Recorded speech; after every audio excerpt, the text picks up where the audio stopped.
What is up guys? This is Poy. Kung bago ka pala sa channel to, welcome luma naman. Welcome back. Okay, so meron tayong i-review ngayon guys na monitor mount. Pasensya na sa medyo maingay doon kasi pinapakaayos namin yung sa likod eh. So, ito yung dual arms monitor mount from Loop Alloy. So, pwede to guys sa dalawang monitor. Kaya nga, dual oh. Kasi pwede siyang gawing dalawa. Okay, dalawang monitor yung pwede dito. So as of now guys, meron akong monitor dito, HKC na 27-inch. And ang nakalagay dito sa sa mismong package is pwede siya hanggang 18 to 32 inches. So ibig sabihin guys, pasok na pasok itong 27-inch ko na monitor dito. Alright? So check natin kung ano meron dito sa loob.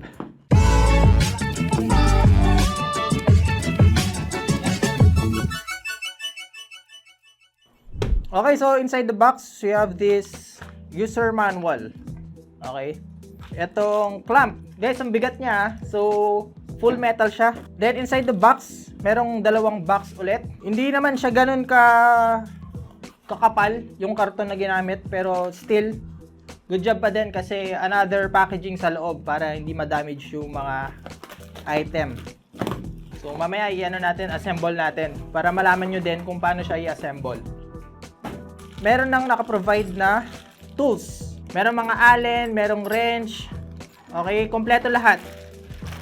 All items are secured nung dumating na sa akin. Okay, so ito na yung mismong arm ng itong monitor mount. So kung makikita nyo guys, dalawa yung pwede nating ikabit. Tanong mo kung ano yung pangalan. So for the arm niya, matibay. So full metal siya guys, no? Wala tayong makikitang plastic dito. So lahat naka-screw and lahat okay, wala naman siyang damage nung dumating na sa akin. Okay, next guys na part, itong pole. Okay. Ayan siya. So again, full metal siya, pero dito sa taas, meron siyang rubber na takip. Ayan. And then dito sa dulo, of course may mga screw para makabit natin mamaya itong tawag dito, clamp. Alright? So, next na natin tong clamp. So, for the clamp, guys, ito yata nilalagay siya sa taas. Ito yung nasa taas. And then, ito yung nasa baba. Yan. Baligyan ito yata yung setup niya. Okay. So, for the clamp, guys, makikita ko na secure yung monitor na ikakabit natin na kahit na dual na siya. Okay, dual setup. Makapal, oh. And of course, ang pinaka-importante sa lahat, itong mga VESA plate. Okay, dito natin kinakabit mismo yung monitor para masabit siya dito sa monitor mount natin. So, sa nakikita ko dito, pwede yung dalawang size. Meron tayong choices. May dalawa tayong choices dito sa dalawang mount. So, yun. Excited na ako, guys. Assemblein na natin to para mapakita ko sa inyo yung full setup natin no, kapag nakalagay itong monitor mount na to. Okay, so naalala ko lang pala guys, bago ko i-setup to, gusto ko maging maging mala Henry Cavill eh. Wait lang sasando lang ako. Oh, ayan Henry. Matakot ka na sa katawan ko.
suot natin yan kapag ano tayo, naka-monitor mount. Okay, so dagdag pogi sa rig natin. So ito yung dating ayan. So yung stand ng monitor mismo. So kung imagine niyo guys kung nakalagay pa siya dito. Ayan. Okay. So kung titignan nyo, parang okay lang, di ba? The usual way na pagsiset-up. Pero pag kinabitan mo na ito, another level na yun, di ba? Ang maganda pa dito guys, sa mga ganitong klaseng monitor mount is pwede mong ilipat yung mismong table, no? Kung i-compare natin yun sa mga wall mount, so kailangan mo pang magbutas sa pader, tapos kailangan mo pang i-set up doon. Tapos kapag gusto mo maglipat ng place or gusto mong ilipat yung table mo, gano'n na naman, gagawin mo ulit yun. Tatanggalin mo yung monitor, tatanggalin mo yung mount sa mismong wall. Unlike dito guys, na clamp siya. So kahit na anong table, basta yung matibay lang and yung medyo makapal, pwede ka.